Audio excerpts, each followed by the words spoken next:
This is the Epoch Times.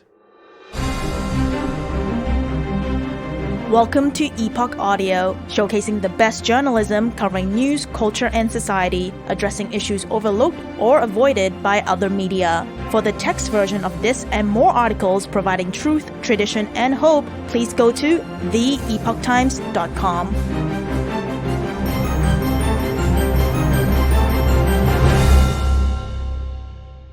Canadian Powerlifter faces 2-year ban for speaking publicly about transgender athletes in competitions.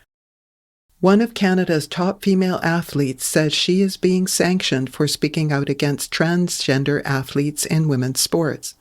April Hutchinson, a female powerlifter with Team Canada and a North American deadlift record holder, said on X, formerly Twitter, that she faces a ban by the Canadian Powerlifting Union, CPU, the governing body for powerlifting in Canada. I now face a 2-year ban by the CPU for speaking publicly about the unfairness of biological males being allowed to taunt female competitors and loot their winnings, she posted. Apparently, I have failed in my gender role duties as supporting actress in the horror show that is my sport right now. Naturally, the CPU deemed my written private complaint of the male bullying to be frivolous and vexatious. The Epoch Times reached out to Ms. Hutchinson and the CPU, but did not hear back by publication time.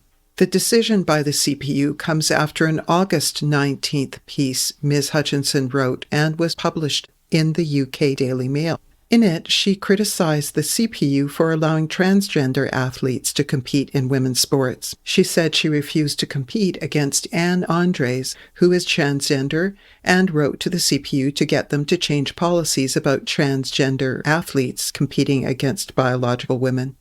When I refused to shut up, the CPU threatened me with suspension from the Canadian national team. I've now obtained a lawyer to assist with my legal battle, she wrote in the article. Everyone knows this is unethical, but the Federation has been too cowardly to do anything because the Canadian government protects gender identity from discrimination alongside race, gender, and sexual orientation. As a result, the rights of biological women are trampled.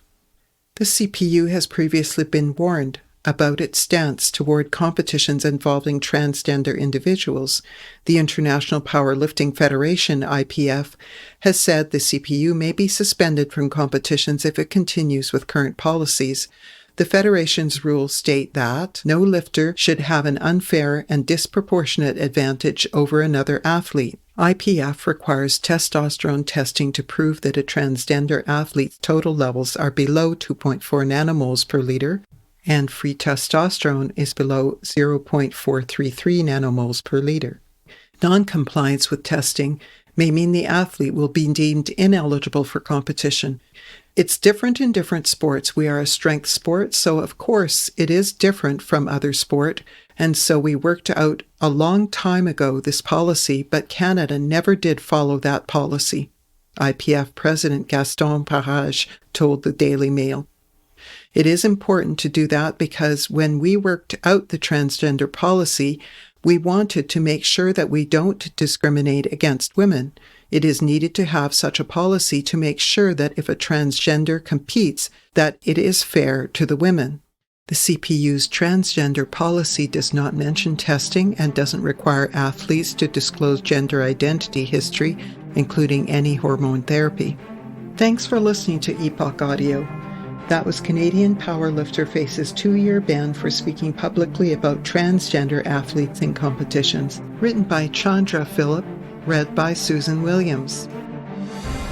For more Epoch Times articles in text, please visit theepochtimes.com.